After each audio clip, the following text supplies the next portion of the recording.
ভারতের উত্তরপ্রদেশের জৌনপুরের এক দরিদ্র বাবা আনন্দকৃষ্ণ মিশ্রের জীবনের একটি সত্য ঘটনা, যা আজ থেকে কয়েক বছর আগে সারা দেশের মানুষের চোখ ভিজিয়ে দিয়েছিল। একজন বাবার নিজের সন্তানের জন্য লড়াই এবং ত্যাগের এই চরম সত্যটি আজও এক জলজান্ত উদাহরণ। আনন্দ মিশ্র ছিলেন পেশায় একজন সামান্য হকার, যিনি লখনৌ রাস্তায় ঘুরে ঘুরে খবরের কাগজ বিক্রি করতেন। তার একমাত্র ছেলে 9 বছর বয়সী আমান ছিল তার চোখের মণি। আনন্দ নিজে পড়াশোনা করতে পারেনি, তাই তার একমাত্র স্বপ্ন ছিল ছেলেকে বড় করে মানুষ করা। আমান পড়াশোনায় খুব মেধাবী ছিল এবং প্রত্যেকদিন সন্ধ্যায় আনন্দ যখন বাড়ি ফিরতেন, ছেলে বাবাকে জড়িয়ে ধরে তার সারা দিনের পড়াশোনার গল্প শোনাতো। সেই গল্পটুকুর জন্যই আনন্দ সারাদিন রোদে জলে হাড় ভাঙা খাটুনি খাটত।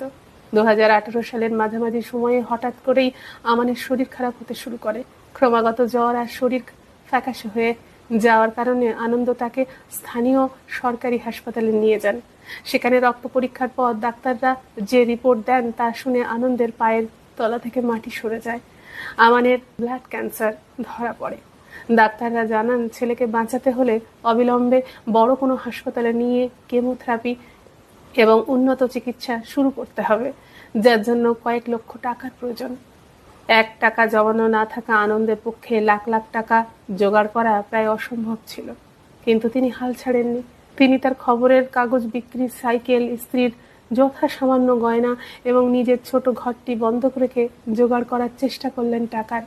সাহায্যের জন্য আকুতি মিনতি করতে থাকলেন তিনি লখনৌর বড় বড় হাসপাতালের সামনে রাস্তায় মানুষের পায়ে ধরে ছেলের চিকিৎসার জন্য টাকা ভিক্ষে করতে শুরু করলেন, কিন্তু সেই সামান্য টাকায় কেমোথেরাপির খরচ উঠছিল না।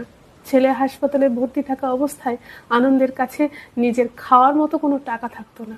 তিনি লখনৌয়ের কিং জর্জ মেডিকেল ইউনিভার্সিটির বাইরে ফুটপাতে শুয়ে রাত কাটাতেন এবং হাসপাতালের দেওয়া বিনামূল্যে খিচুড়ি খেয়ে দিনের পর দিন পার করেছেন, যাতে 1 টাকাও নষ্ট না হয় এবং তার ছেলের ওষুধ কেনার কাজে লাগে।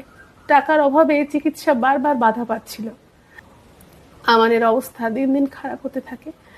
2019 সালের এক শীতের রাতে আমানের তীব্র শ্বাসকষ্ট শুরু হয়। আইসিইউ, বোর্ডের এবং অক্সিজেনের জন্য কিছু বাড়তি টাকার প্রয়োজন, যা ছিল সেই মুহূর্তে আনন্দের কাছে ছিল না। আনন্দ হাসপাতালের করিডোরে ডাক্তারদের হাতে পায়ে ধরে কাঁদছিলেন। আমাকে আপনাদের হাসপাতালের গোলাম বানিয়ে রেখে দিন, কিন্তু সারা জীবন ফ্রিতে কাজ করব, দয়া করে আমার ছেলেটাকে একটু অক্সিজেন দিন। কিন্তু নিয়তি অন্য কিছু লিখে রেখেছিল। টাকার ব্যবস্থা হতে হতে মাঝরাত আমার চিরতরে চোখ বোঝে। ছেলের মৃত্যুর পর আনন্দ পুরোপুরি ভেঙে পড়েছিলেন, কিন্তু এই শোক তাকে দুর্বল করার বদলে এক অদ্ভুত শক্তি দেয়। তিনি বুঝতে পেরেছিলেন টাকার অভাবে কোনো বাবার কোল যেন এভাবে খালি হয়ে না যায়। তিনি লখনৌয়ের ফুটপাতে খবরের কাগজ বিক্রি করার পাশাপাশি আমান ফাউন্ডেশন নামে একটি ছোট্ট উদ্যোগ শুরু করেন। তিনি তার আয়ের একটি বড় অংশ এবং মানুষের কাছ থেকে পাওয়া সাহায্য দিয়ে সেই সব দরিদ্র বাবাদের পাশে দাঁড়াতে শুরু করেন, যাদের সন্তানরা হাসপাতালে টাকার অভাবে চিকিৎসা পাচ্ছে না। আনন্দ বলেন, আমি আমার আমানকে বাঁচাতে পারিনি, কিন্তু প্রত্যেকদিন হাসপাতালের সামনে অন্য কোনো বাচ্চার মুখে যখন হাসি ফোটাই, আমার মনে হয় আমার আমান আমার দিকে তাকিয়ে হাসছে।